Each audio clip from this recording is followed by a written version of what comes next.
Bonjour à tous et bienvenue pour ce nouveau live qui intervient dans le cadre des 10 jours de l'orientation personnalisée organisée par les écoles du groupe Ionis.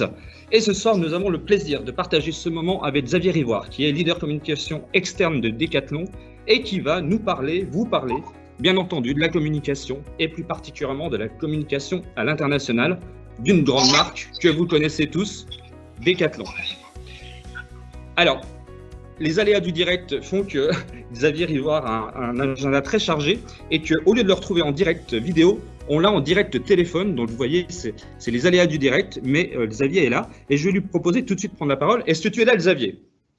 Bonsoir Sébastien, bonsoir à tous. Je suis là, oui effectivement j'ai une journée chargée, mais je suis bien connecté avec vous tous et je vous entends bien, je t'entends bien Sébastien, donc aucun souci pour cette heure d'échange avec vous tous et je suis ravi d'être là parmi vous. Bon, alors Xavier, on va commencer tout de suite par toi finalement. Qui es-tu, Xavier Rivoire ? Est-ce que tu peux te présenter, nous parler un petit peu de ton parcours ? En ce qui me concerne, Sébastien, je ne sais pas si parler de moi est très intéressant, c'est plutôt mes grandes missions au sein de Decathlon dans cette belle entreprise qui compte. Mais pour ce qui me concerne, Sébastien, je suis lyonnais, j'ai maintenant un peu plus de 50 ans. Le fil conducteur de ma vie, Sébastien, a été le sport, toujours, et ce sport-là qui m'anime aujourd'hui. J'aimerais dire aux étudiants qui nous écoutent, qu'ils soient lycéens ou à l'université, j'aimerais leur dire que j'ai beaucoup de chance. J'ai beaucoup de chance d'avoir toujours travaillé dans un secteur qui est ma passion. Vous savez que les conditions économiques sont difficiles aujourd'hui en France, les conditions sociales. Je rappellerai que près de 10 millions de Français seront en dessous du seuil de pauvreté l'an prochain et parfois des étudiants. Et donc, je suis très conscient de la chance que j'ai de pouvoir vivre de ma passion. En ce qui me concerne, donc j'ai fait un bac littéraire chez les Maristes à Lyon. J'étais au sein de l'école des Maristes, au sein de l'équipe de foot. J'ai fait de l'athlétisme très jeune, en particulier du cross-country, qui m'a amené ensuite au trail.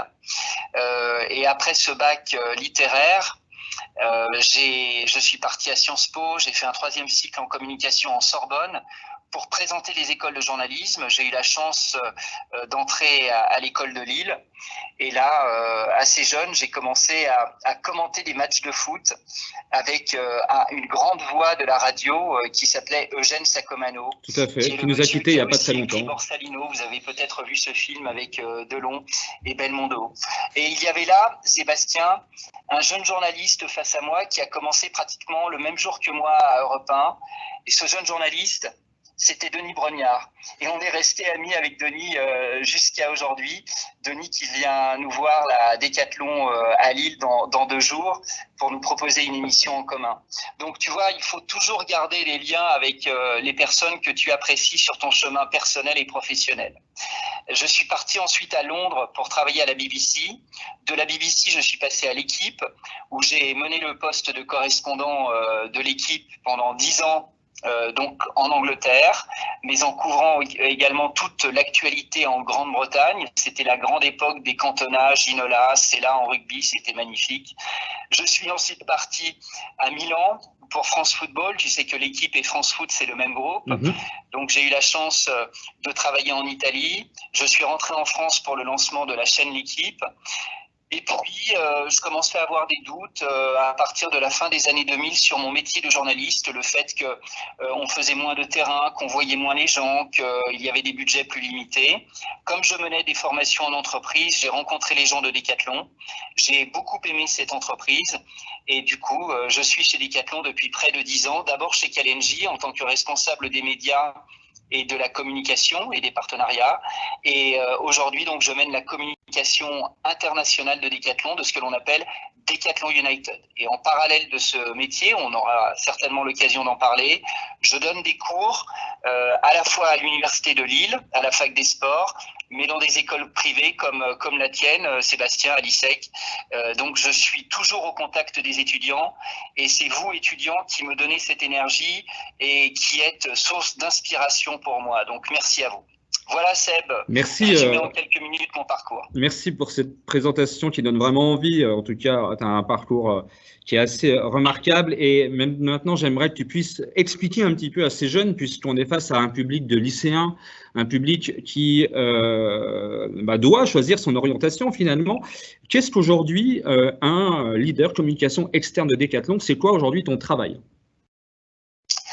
La première des choses que j'aimerais dire aux lycéens qui nous écoutent, et peut-être à ceux qui sont déjà en fac et qui ont un changement de parcours prévu, c'est que quel que soit le choix que vous allez faire, il sera le bon à partir du moment où c'est le vôtre.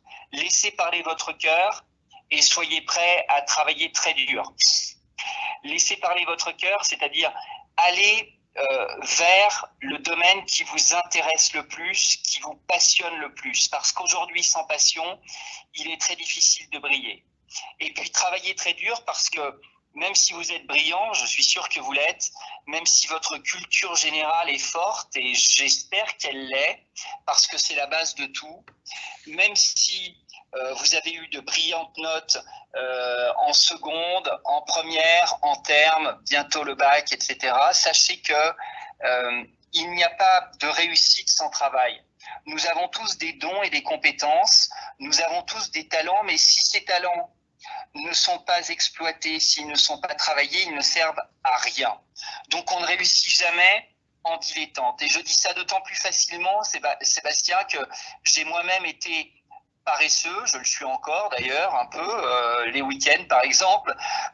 J'ai moi-même été dilettante, j'ai moi-même été prétentieux et j'ai retenu de la vie qu'elle te donnait, cette vie, ce que tu lui accordais.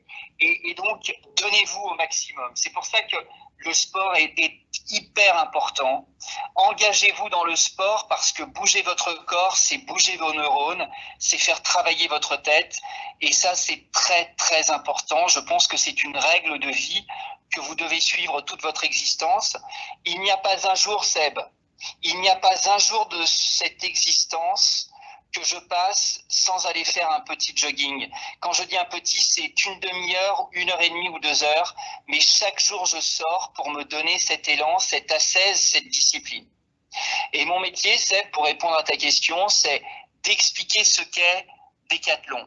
Decathlon avec ses forces, ses faiblesses, c'est une grande boîte avec évidemment ses imperfections, mais c'est une entreprise magnifique humainement parlant.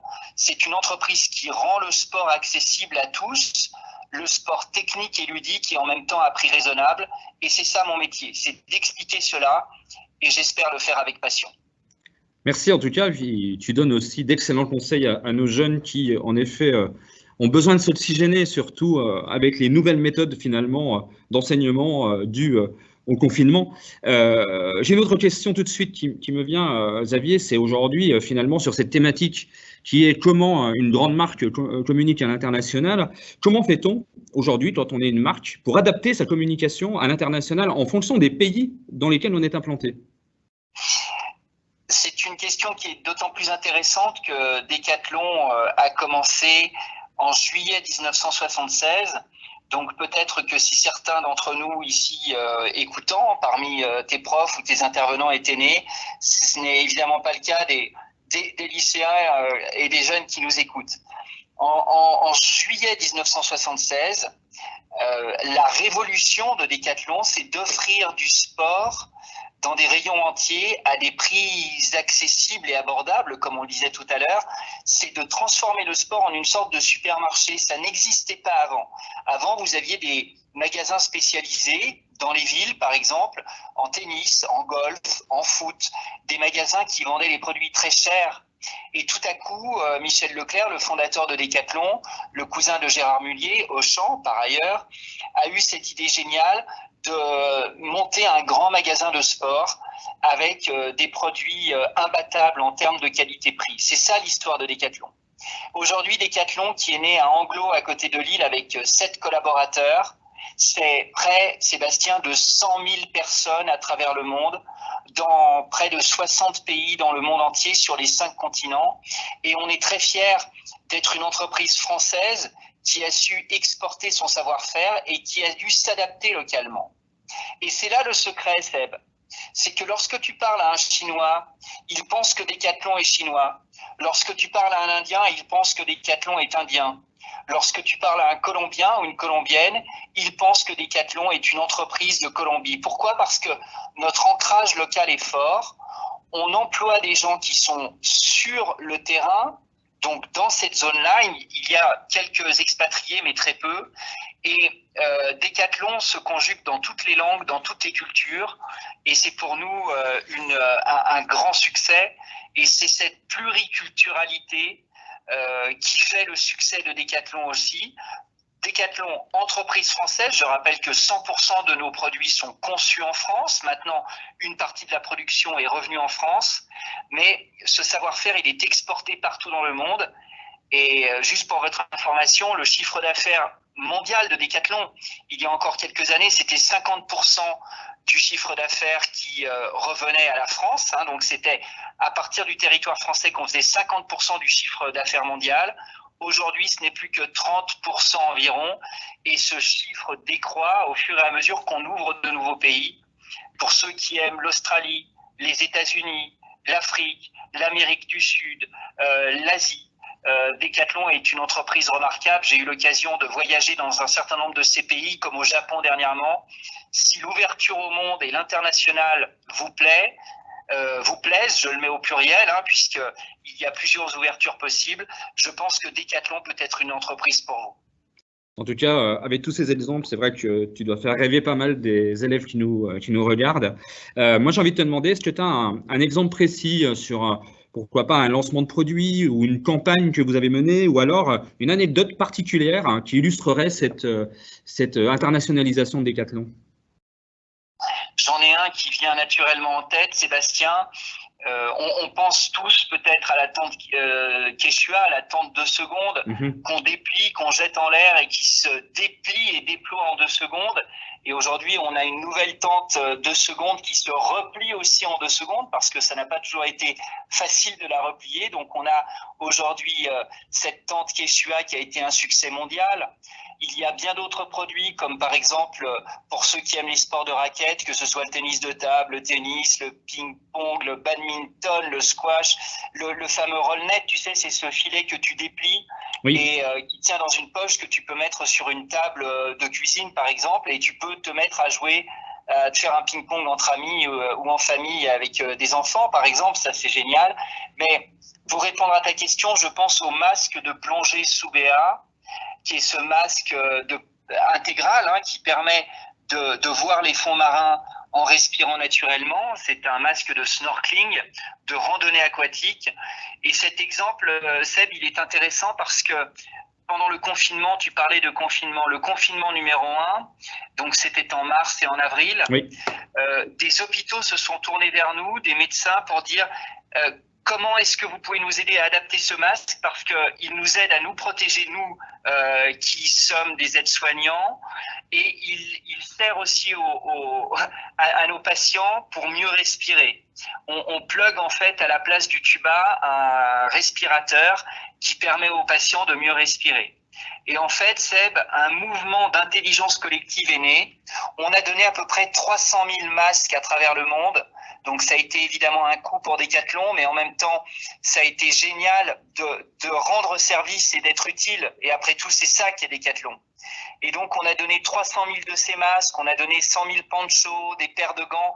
Et en fait, tu ne peux pas imaginer le bonheur que c'est de donner aux gens des choses et d'avoir en retour des remerciements sincères en disant merci, merci de votre aide, merci de nous aider à sauver des vies, merci de nous protéger.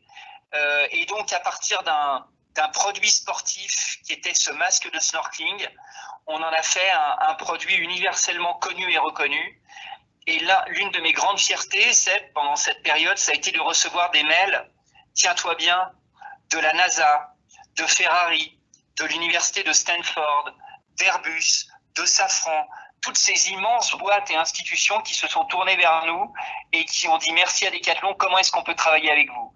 Donc tu vois, à partir d'un masque de snorkeling de randonnée aquatique qu'on a vu sur les plages ou en piscine, cet élan collectif d'intelligence universelle a été magnifique. Donc voilà, c'est l'anecdote que je voulais te donner. Anecdote assez remarquable, en effet. Tout le monde connaît ce fameux masque, moi pour l'avoir acheté également, et je trouve que ce qu'a fait Decathlon est en effet magnifique.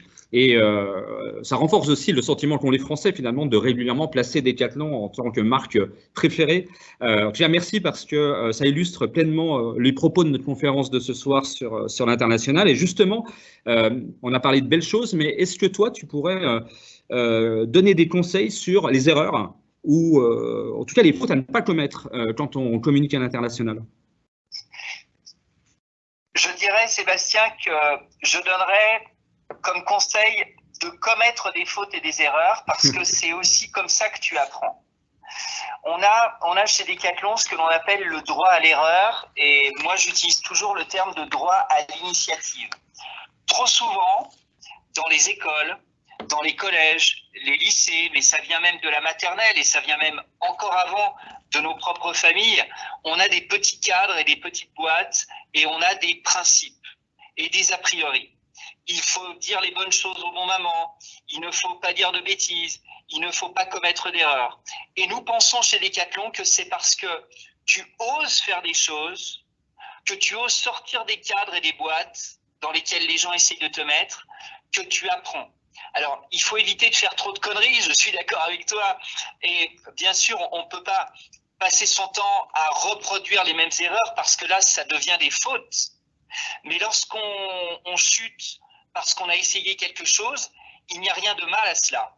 Donc, c'est la première chose que je voulais vous dire. Osez faire, osez entreprendre, osez mettre en œuvre des idées, osez avoir des idées qui soient incongrues, iconoclastes. Je pense, Seb, que l'homme ou les hommes et les femmes, bien sûr, qui ont pensé envoyer sur la Lune des fusées, donc là on parle à partir des années 1940, qui ont envisagé la conquête spatiale, ils ont commis des erreurs dans leurs calculs. Des fusées sont retombées, des fusées d'essai sont retombées, des calculs entiers n'étaient pas bons, mais ils ont réessayé, retenté, et ils rêvaient de cette conquête spatiale qui a eu lieu. Et l'homme qui pose le pied sur la Lune, c'est un succès pour l'humanité parce que des hommes et des femmes ont échoué avant et se sont relevés et ont recommencé. Donc, j'ai envie de vous dire, à vous toutes et vous tous, tentez des choses. Mais apprenez de vos erreurs et retenez les leçons qui ont fait que vous avez chuté pour pouvoir continuer à avancer. Et peut-être que dans votre parcours académique, universitaire, professionnel, vous allez emprunter parfois le mauvais chemin. Il n'y a rien de mal à reconnaître ses erreurs, à rebrousser chemin et à repartir. Mais ça veut dire, Seb, qu'il faut savoir reconnaître ses faiblesses, dire que l'on s'est trompé ou que l'on a chuté et demander de l'aide. Et lorsque vous demandez de l'aide, vous verrez qu'il y aura plein de monde autour de vous, beaucoup plus que si vous continuez tête baissée à reproduire ces mêmes conneries, comme je le disais. Et donc là, vous êtes dans l'erreur et le tort. Si vous êtes dans l'essai qui échoue, ce n'est pas grave. Ça fait partie de la vie et personne n'est parfait. Donc voilà ce que j'ai envie de dire à la Decathlon. En tout cas, ce qui est génial avec toi, c'est que les élèves qui nous suivent repartent avec plein de bons conseils, plein d'anecdotes très intéressantes et c'est déjà un petit peu les valeurs que tu avais données lors de ta dernière intervention auprès de nos élèves de Bac+5 qui ont adoré également t'écouter au travers d'une autre thématique sur la marque employeur. Mais justement, parlons un petit peu de marque employeur et quand on évoque Decathlon, finalement, on pense tout de suite à cette formidable capacité que la marque a à transformer ses collaborateurs en ambassadeurs, ses clients également en ambassadeurs. Est-ce que c'est plus difficile d'un pays à un autre? Est-ce qu'il y a des différences? Est-ce que tu peux nous parler de tout ça? Chaque culture est bien sûr différente, à ses richesses, à ses limites parfois. Je pense par exemple à la France que l'on connaît bien. La France est un merveilleux pays, mais le français est râleur de nature. La France est un pays d'innovation, de conquête, d'avancée. Il n'empêche que quand on pose la question aux Français, tout va mal, tout pourrait aller mieux, etc. Je m'inclus bien sûr dans ce peuple gaulois qui râle tout le temps. Donc chaque culture a ses pour et ses contre, ses faiblesses et ses grandeurs.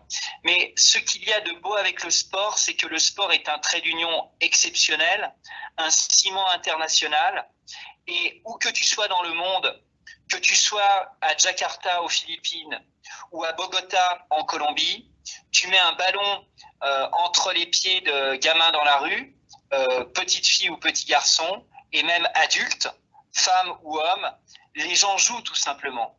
Et donc, Decathlon a cette chance d'avoir comme cœur d'activité le sport.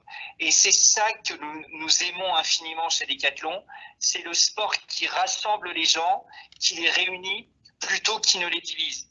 Et j'aimerais dire aux jeunes qui nous écoutent qu'aujourd'hui, il y a tant et tant de sujets de division, d'opposition entre nous. Des sujets politiques, religieux, économiques, sociaux, même sexuels, sur les appartenances par exemple sexuelles, etc. Et le sport est un vecteur d'unité et un facteur d'unification incroyable. Vous avez certainement vécu, par exemple, la France championne du monde en 2018 en foot, mais il y a tant d'autres événements qui rassemblent les gens. Et nous croyons chez Decathlon, et nous faisons des erreurs chaque jour, mais en tout cas, nous croyons que le sport est là pour unir les gens. Et quelle que soit la culture, quel que soit le pays, ce trait d'union entre tous est absolument magnifique et nous continuerons à nous battre pour rendre le sport accessible au plus grand nombre.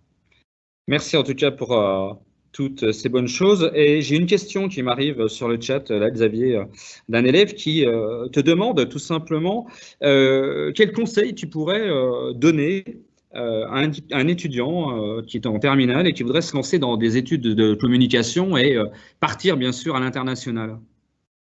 Alors, je ne sais pas comment se prénomme cet étudiant. Tu as son nom, Seb ? Romain. Alors, je répondrai à Romain, que je salue.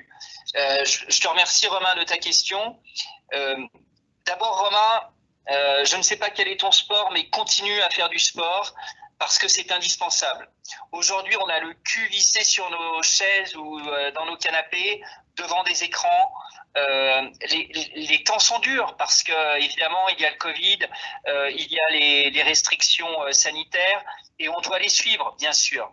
On doit les respecter. Mais profites-en pour faire des séances de fitness chez toi, du biking ou du vélo d'appartement. Va courir autour de ton pâté de maison ou dans un parc à côté de chez toi. Va jouer au foot et au basket si tu le peux avec tes amis en faisant bien sûr attention. Donc ça, c'est la première chose que je te dirais.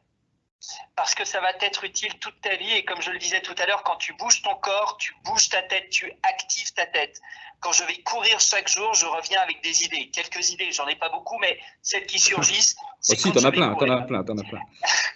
Après, j'aimerais te dire, Romain, que la communication, ça n'existe pas. Ne pars pas du principe que tu vas être un spécialiste de la com ou un expert en communication. Ça n'existe pas. Il faut que tu aies une expertise absolue dans quelque chose. Moi, par exemple, mon expertise, c'est l'écriture. Comment écrire des livres? J'en ai publié une dizaine.